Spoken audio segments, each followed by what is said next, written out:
messieurs, bienvenue à Metro News Magazine. Voici les titres qui ont fait l'actualité cette semaine. L'ambassadeur d'Haïti en République dominicaine a été définitivement rappelé par la chancellerie. Dans une lettre adressée au chef de l'État, le sociologue Daniel Supplice, qui croit que le programme PIDI est un échec, souhaite que la gestion de la crise entre les deux pays se fasse dans un dialogue en adoptant une attitude raisonnable et raisonnée. De son côté, l'ancien ministre des Haïtiens vivant à l'étranger, François Guillaume II, souhaite le renforcement du programme d'identification et de documentation des Haïtiens. Il réfute le terme d'échec avancé par Daniel Supplice. Une marche de la dignité a été organisée par le collectif du 4 décembre pour dire non à l'anti-haïtianisme des Dominicains. Une pétition a été remise au Premier ministre Evans Paul qui envisage une réunion en conseil pour débattre de la question. La liste électorale a été acheminée au CEP. Pas moins de 5 millions de votants ont été recensés pour participer aux élections. Les observateurs de la MOE, la mission d'observation électorale, sont actuellement dans nos murs. L'Union européenne et l'Organisation des États américains ont déployé plusieurs observateurs dans les 10 départements dans la perspective des élections. Et puis le parti Union nationale pour l'intégrité et la réconciliation, UNIR, dénonce le comportement du pouvoir qui utilise les biens de l'État pour mener campagne. Clarence Renoir propose un front commun aux partis et regroupements politiques en prévision des présidentielles.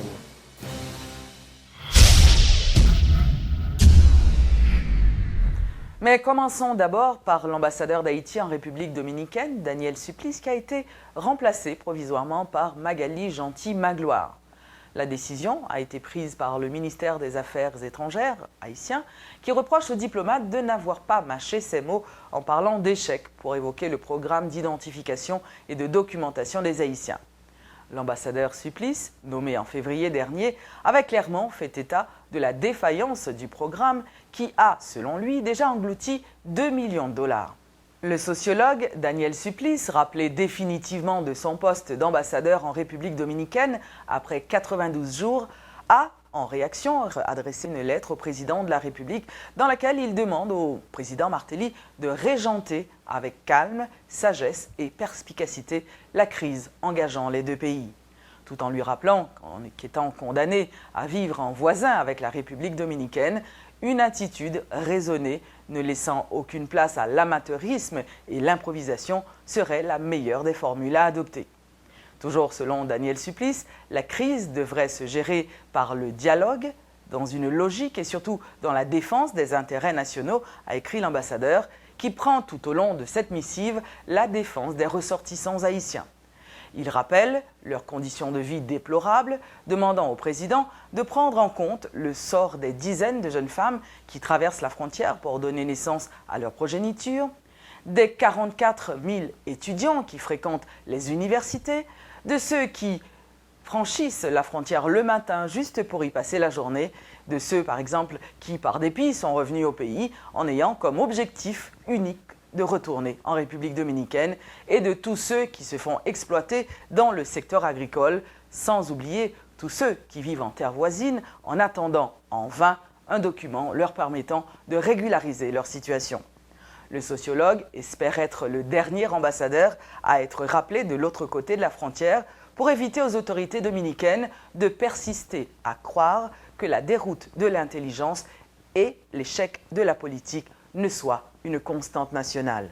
Daniel Supplice a maintenu en post-scriptum de sa missive que le programme d'identification et de documentation des migrants haïtiens en terre dominicaine, appelé PIDI, est un échec. En réaction, l'ancien ministre des Haïtiens vivant à l'étranger, François Guillaume II, estime que le PIDI, ayant desservi plus de 29 000 personnes en 6 mois, n'aurait jamais pu être à lui seul la solution au non-rapatriement des Haïtiens en territoire voisin. Il a révélé que plusieurs autres entités étaient engagées dans ce programme, à savoir MEF, MAE, l'ambassade de Santo Domingo, la NH, les presses nationales, l'ONI, la DIE et la DGI. D'après François Guillaume II, une entente avait été conçue reliant le PIDI au PNRE, qui est le plan de régularisation des étrangers en République voisine, prévoyant l'identification des Haïtiens même après l'échéance du PNRE et quand même ils n'auraient pas reçu leurs documents. L'ancien ministre du MAV, qui parle de sentiments mitigés, préconise cependant le renforcement de ce programme et demande d'accorder un sursis à ceux qui sont enregistrés au PIDI et qui attendent de recevoir leur papier d'identité. Parallèlement, le directeur général de l'Office d'identification de l'ONI, Jean-Baptiste Fils Saint-Cyr, impliqué dans le programme, réfute lui aussi le mot échec pour parler du PIDI. Au niveau de l'ONI, nous-mêmes nous là pour nous permettre que les Haïtiens identifient. Et pour nous rendre que nous sommes Haïtiens, il faut le premier document initial qui dit que c'est Haïtien. Donc on crée l'archive, on certificat de naissance, on acte de naissance, tout ça. Nous-mêmes nous agissons en second lieu. Mais là, nous sommes là. Mais par contre, ça nous fait, nous allons interroger les gens, nous regardons combien de gens qui ont papier déjà, nous regardons combien de gens qui ont qui s'appuient au fait de papier, nous regardons des gens tout que nous ne pouvons pas questionner. Parce que ne pas oublier que là, il y a quelques aspects qui sont piégeants, dans la limite que on monde qui a pensé que nous sommes haïtiens, nous sommes bons dominicains qui offrent les bons. Et tout ça, c'est qui montre complexité question. Et c'est là encore, on a parlé de échec PIDI, il faut nous comprendre que ce n'est pas facile, qui est très complexe dans la mesure que tu as un pile piège dans ce programme-là. Parce que vous ne pouvez pas identifier des gens tout et qui ne sont pas haïtiens, et puis qu'on a rentré dans la base de données qui, au point de vue sécurité régionale ou bien mondiale, laisse ça qu'on a pas qu'à permettre que n'importe terroriste ne peut pas passer et en ligne et projet. Alors, tu as un peu de délicatesse, et moi, c'est que l'État haïtien fait tout ça, tu es capable. C'est vrai qu'on ne peut pas dire son réussite, mais parler de l'échec, j'en parlé à même pas quoi l'évident. Plusieurs centaines de citoyens ont marché pacifiquement du Champ de Mars au bicentenaire pour dire non à l'anti-haïtianisme de la République dominicaine. Initiée par le collectif du 4 décembre, cette marche pour la dignité visait non seulement à dénoncer les agissements des autorités dominicaines, mais aussi à inciter l'État haïtien à prendre des mesures.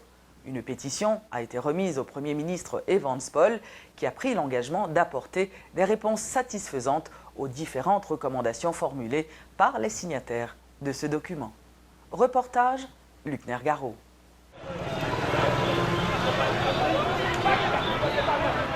Véritable plateforme de campagne pour les partis politiques et les candidats, cette marche pour la dignité a été l'occasion pour chaque structure politique de se positionner. Il n'y avait presque pas de drapeau haïtien, peu de slogans allant dans le sens de l'initiative, aucune émotion sur les visages. Les sympathisants de candidats et supporters de partis se sont appliqués à assurer la visibilité de ceux dont ils portaient les t-shirts. Avec une trentaine, une vingtaine ou encore une dizaine de partisans bien identifiés grâce à des banderoles ou des t-shirts, chaque parti politique a marqué sa présence en cette période électorale. Chaque parti ça a probablement un objectif, mais nous t'es invités à participer dans le sens de marche de. C'est pas un bagage électoral après là, c'est un bagage production nationale. Pour respecter l'objectif de l'initiative, une pétition a quand même été remise au Premier ministre Evans Paul à la primature par le responsable du collectif du 4 décembre. Révision des contrats avec les firmes dominicaines, renforcement de l'université haïtienne, fermeture de la frontière lorsque c'est nécessaire, autant de recommandations formulées par les partis signataires, selon Jean-Robert Argan. L'inéligibilité des firmes dominicaines à la participation aux appels d'offres de quelque nature que ce soit. L'interdiction de l'importation de produits dominicains en concurrence souvent déloyale avec ceux cultivés et ou fabriqués en Haïti. Il n'a pas participé à la marche, mais Evans Paul soutenait pleinement l'idée. Le Premier ministre a formellement pris l'engagement de tenir compte des différentes recommandations formulées dans la pétition. Le chef du gouvernement se dit exaspéré par le comportement des Dominicains et estime que des réponses appropriées doivent être apportées. Nous prenons acte de toute position et proposition qui est exprimée dans la pétition et nous pourrons concerter au plus vite pour nous porter réponse appropriée qui correspondent à l'aspiration peuple haïtien.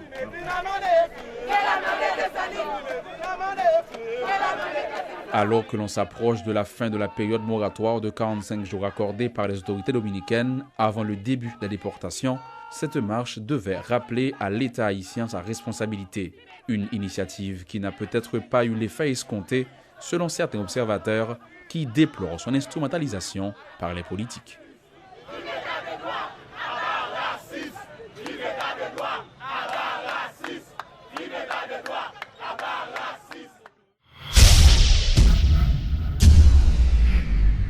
parti Union nationale pour l'intégrité et la réconciliation, UNIR, dénonce le comportement du pouvoir qui utilise les biens de l'État en faveur des candidats du PHTK.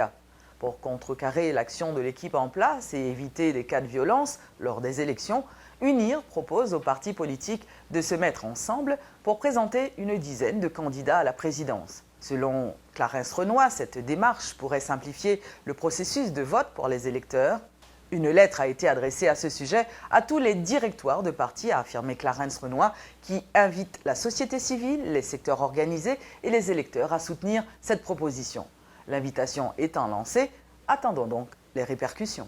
Le jour des élections, le 25 octobre, il n'y aura pas qu'un candidat à la présidence à choisir.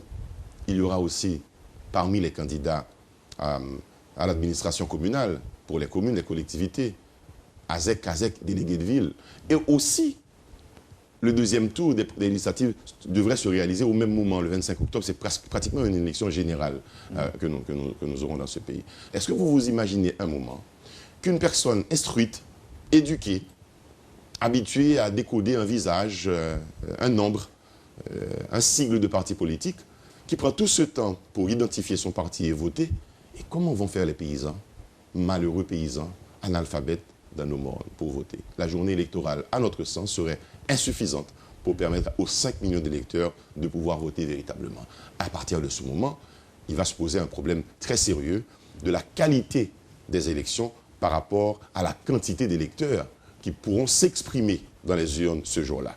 Et pour éviter ceci, ce qu'il y a, c'est que je dépose ma candidature sur la table aussi. Et maintenant, parmi les 40-45 que nous prévoyons dans cette coalition, le meilleur d'entre nous représentera les autres.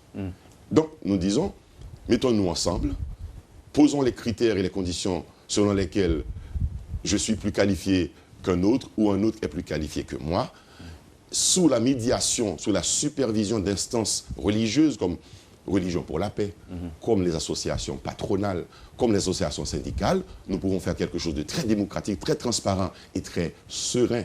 Le sens est que si nous arrivons à former ce caucus, cette coalition de candidatures qui acceptent de sacrifier leur candidature, fondre leur candidature en une seule candidature, eh bien, il y a là déjà le profil, je dirais, du prochain gouvernement de consensus d'Haïti. 22 observateurs électoraux issus de l'Union européenne et de l'OEA ont été déployés ce vendredi dans les 10 départements du pays jusqu'à l'organisation du premier tour des élections législatives. D'autres observateurs venus directement d'Europe devront se joindre à cette équipe, ce qui portera l'effectif à 70. Selon le chef adjoint de la MOE, José Antonio Gabriel, qui promet l'impartialité. 22 observateurs doivent rencontrer les candidats pour prendre note de leurs doléances et tenter de comprendre leur action. Entre-temps, la liste électorale a été acheminée au CEP. Elle comprend les noms de 5 848 000 électeurs, soit 1 million de plus que lors des dernières compétitions. Le directeur général de l'Office national d'identification, Jean-Baptiste Fils Saint-Cyr, rappelle que les citoyens qui se sont inscrits après le 11 mai ne pourront pas voter le 9 août. Il précise par ailleurs que la validité des cartes, qui expirait en 2015, a été prolongée de 2 ans. M. Saint-Cyr encourage les électeurs à s'informer sur le lieu de leur bureau de vote avant le jour du scrutin afin d'éviter toute déception. À moins d'un mois de la tenue du premier tour des législatives, l'Office national d'identification amorce une campagne de distribution massive de cartes électorales. À cet effet, l'ONI a déjà mis en place un mécanisme de distribution à travers plus de 300 bureaux installés un peu partout à travers le pays. Jean-Baptiste Saint-Cyr est le directeur général de l'Office national d'identification. Livraison a fait dans tout bureau permanent que nous avons, 140 bureaux, et plus nouveaux bureaux temporaires que nous mettons, qui c'est 209 bureaux. Bureaux que nous avons, ce sont des bureaux temporaires fixes, et que malheureusement, que nous ne pouvons pas quitter au-delà de l'époque élection, parce qu'il y a un coût quand même pour de fonctionnement que nous n'avons pas disponible. Mais nous avons arrangé nous pour jusqu'à la veille du scrutin que le bureau soit installé et à bas service. Seuls les titulaires seront habilités à venir retirer leurs cartes, précise cependant le responsable de l'ONI. Aussi, Jean-Baptiste Saint-Cyr en profite pour rappeler que seules les personnes ayant fait leur demande d'inscription avant la fermeture de la liste électorale le 11 mai dernier pourront voter lors des élections. Tout le monde qui a fait 4 avant que nous fermions le registre. C'est-à-dire que tout le monde qui a enregistré jusqu'à minuit le 11 mai. Moun sa yo, il y a 24 yo, il y a bien droit voter. Parce que non yo qui ont transféré dans la liste électorale générale là. Mais moun qui fait 4 yo après 12 mai, il y a toujours recevoir 4. Mais puisque nous transférons la liste et que nous avons fait le 11 mai, donner ça va pas transférer par le CEPA qui lui-même va faire des listes électorales partielles qui va afficher dans le bureau électoral. En dépit des accusations de partisanerie qui caractériseraient, selon ses détracteurs, le processus électoral, le CEP continue de mobiliser ses ressources pour réaliser les prochaines législatives, le 9 août prochain. L'Observatoire citoyen pour l'institutionnalisation de la démocratie, OCID, a publié les résultats d'une enquête diagnostique sur l'engagement citoyen en Haïti dans la perspective des élections. Cette étude a révélé que la pauvreté, le chômage, l'insécurité demeurent les principales préoccupations de la population, sans compter l'influence des promesses trompeuses et du monnayage des électeurs par les candidats, ainsi que la faible participation des citoyens au processus de vote. Il faut dire aussi que la campagne électorale pour les élections législatives se poursuit. Les murs et les pylônes électriques sont couverts de photos à l'effigie des candidats au Sénat et à la députation. Entre-temps, certains prétendants enfreignent les prescrits du décret électoral qui fixe les règles de campagne. Ajoutons que la violence amplifie de jour en jour, impliquant des partisans de candidats, alors que l'échéance du 9 août, jour du scrutin, approche. Télémétropole était dans les rues de la capitale. Reportage. À quelques jours du moment de vérité, les candidats aux législatives se positionnent et tentent de gagner la confiance des électeurs. Timidement, sans grand financement de l'État, certains organisent des meetings, distribuent des posters, placent des billboards. Bref, la campagne se fait sentir un peu plus. Dans la foulée, des règles sont violées, des principes ignorés, le désordre tend à s'installer. Alors qu'il leur est formellement interdit par le décret électoral de salir les murs des maisons privées et ceux des édifices publics, les candidats ou encore leurs partisans profitent de tout ce qui leur tombe sous la main. Et dire que des sanctions étaient prévues par le CEP, selon ce qu'avait expliqué Marie-Lucie Carmel-Paul Austin.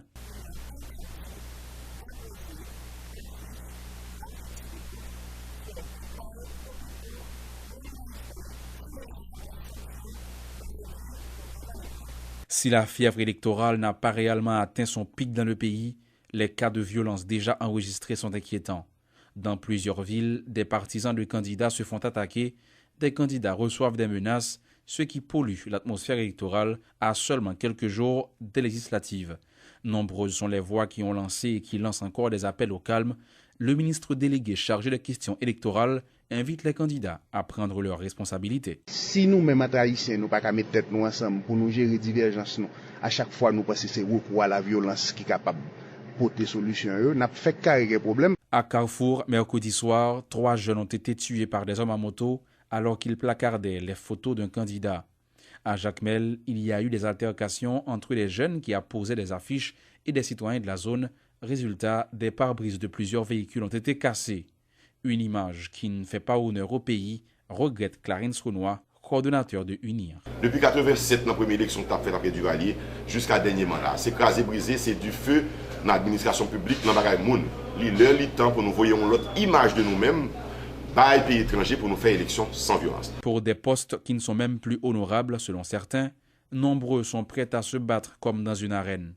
Armer des civils, attaquer des rivaux, perturber l'activité des centres de vote sont des pratiques courantes constatées lors des élections en Haïti et qui poussent à se demander si servir le pays est la vraie motivation de ceux qui sont dans l'arène.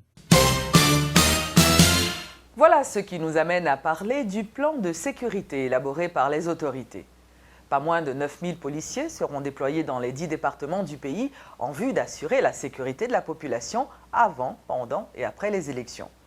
La police et la MINUSTA s'engagent à protéger les vies et les biens, selon le porte-parole de la PNH, le commissaire Franz Lerbourg, et le responsable du comité de planification stratégique des élections, l'inspecteur général Jean Saint-Fleur. Tous les deux étaient invités à la rubrique Le Point. Le week-end électoral, la commune prend le sécuriser. Et disposition qui prend pour sécuriser tous les centres de vote et sécuriser la commune. Donc, des renforts en personnel seront renvoyés au département, maintenant, qui va distribuer ces renforts dans les communes, renforts en personnel et en matériel. Nous aurons 9000 policiers sur notre effectif, sur en moyenne 12 000 policiers dont nous disposons actuellement dans la PNH, maintenant, qui vont travailler, qui vont renforcer, qui vont travailler à travers le pays pendant la période électorale. Nous rassurons que toutes les communes, dès le déploiement, il y a une capacité pour que vous mettiez main sur quel soit le monde qui fait des autres là. Et ils ne vont pas seulement sécuriser le centre de vote, mais ils vont sécuriser la commune. Il va y avoir des patrouilles à moto, des patrouilles en véhicule. Nous pensons que l'élection en fait pour candidats, fait pour électeurs, qui besoin de changer personnel politique là, ok? En ce sens que les candidats qui sont partie prenante, les partis politiques, ils ont tout intérêt, puisque l'élection c'est pour eux la fête, que sensibiliser les partisans pour arrêter la violence en dedans processus électoral là. Parce que la police a une responsabilité pas vis-à-vis de gens qui veulent voter en toute sécurité. La police, au fur et à mesure que n'a pas approché du jour J, la police a montré fermeté, mais il n'a pas vacillé tout sous question disposition stratégique que plan Bali, qui permet que même le monde a réussi à créer un problème pour assurer que moun sa la répondre quand même de ça le faire. Soit fait policier, le directeur général a tourné pendant toute semaine pour aller près, pour qu'on ait état moral, pour le parler avec eux, notamment sur le principe de la neutralité. Le policier n'a pas pour une force côté. Même lorsque il a une préférence, il ne doit pas afficher le publiquement. Parce que là, il y a un impact sur l'institution. Si habite là, qui n'a mis temps jouet là, il pas impartial, jouet là qu'a gâté. Parce qu'on a besoin d'engagement policier dans le processus là. Et ça a demandé de le faire, il faut le faire exactement, j'ai demandé pour le faire là. Terminons avec la grande foire Unibank Toutes Côtés, dimanche 26 juillet à Pétionville. C'est une initiative qui vise à remercier les 100 000 clients qui utilisent ce service. De nombreuses activités culturelles et artistiques sont au programme. Suivez les explications de Guy Supplice et de Philippe Villegrain de la Unibank. Et c'est une occasion pour nous dire 100 000 clients. Merci, Unibank Toutes Côtés. Et dans ce sens-là, on a organisé une grande foire qui va le faire dimanche 26 dans Rue Faubert de 1h à 7h. Une foire que nous allons organiser au bénéfice de clients Unibank Toutes Côtés avec famille. Mais une fois qui est organisé quand même au bénéfice de tous les clients Unibank en général, tous 800 000 clients Unibank, nous avons besoin de Covid. Malheureusement, je ne peux pas comprendre, nous ne sommes pas capables d'accommoder 800 000 personnes sur place. Donc, c'est peut-être ça nous dit, les premiers arrivés sur les premiers servis, nous demandons des gens pour venir bonheur. Et c'est dimanche que nous allons organiser.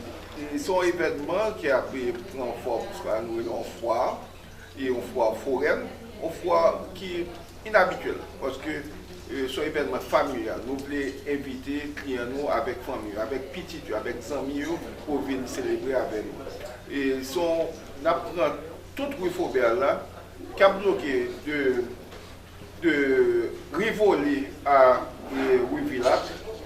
Et côté de Poil Gagné, on série d'événements, on a des spectacles dans la rue. Sur tout, ça on prend 4 blocs.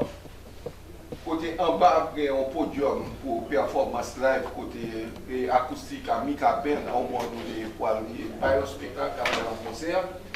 Et surtout, après des exposants commerçants et Unicap, on a des espaces de jeu pour Timon, on a des espaces de jeu pour adultes. Nous avons différents types d'activités pour tout le monde, pour jeunes, que ce soit maquillage, maquiller figure, faire ça, des petits millions, n'importe qui bagaille. Unibank Toutes Côtés, dimanche 26 juillet, dans Rue Faubert, Pétionville, sorti 2h après-midi pour arriver 7h à soir. Metro News Magazine est fini pour aujourd'hui. Merci de votre fidélité, merci de l'avoir suivi. Rendez-vous le week-end prochain.